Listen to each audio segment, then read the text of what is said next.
কর্মসূচি চলছে সমস্ত বেসরকারি সংস্থা স্থায়ী ও অস্থায়ী শ্রমিকদের বেতন চুক্তির দাবিতে আইন অমান্য কর্মসূচি চলছে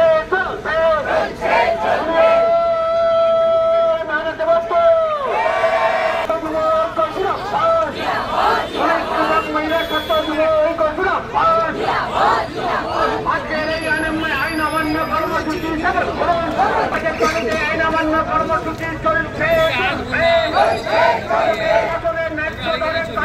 আইন অমান্য কর্মসূচি চলছে গোটা রাজ্যে যে নারকীয় ঘটনা চলছে, সন্দেশখালী তার অন্যতম উদাহরণ। আমাদের দুর্গাপুরে শিল্প কলকারখানা বন্ধ হয়ে যাচ্ছে। দুর্গাপুরে বিভিন্ন জায়গাতে দুর্গাপুরে আইডেন্টি কার্ড দেখে ছেলেদের কাজে ঢোকানো হচ্ছে না, ঠিকা শ্রমিকদের কাটমানি খাচ্ছে তৃণমূল।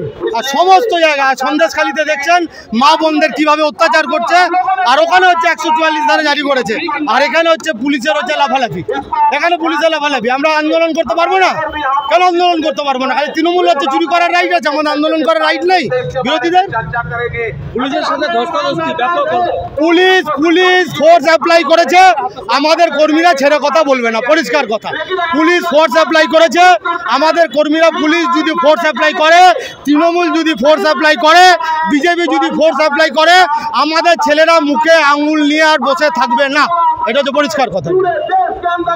অ্যাপ্লাই আর এক পক্ষে হবে না, হবে না। সন্দেশখালীতে মানুষ বুঝিয়ে দিয়েছে আর এক পক্ষে হবে না।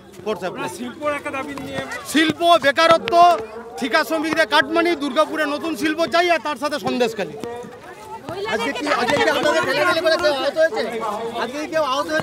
আমাদের প্রচুর মহিলা কর্মী আহত হয়েছে, প্রচুর মহিলা কর্মী আহত হয়েছে আমাদের।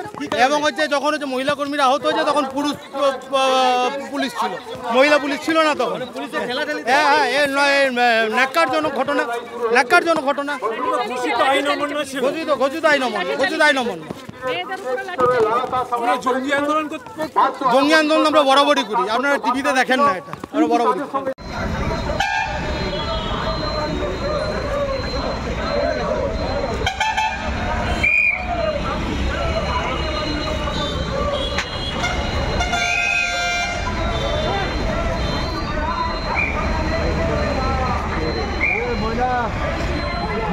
Hello.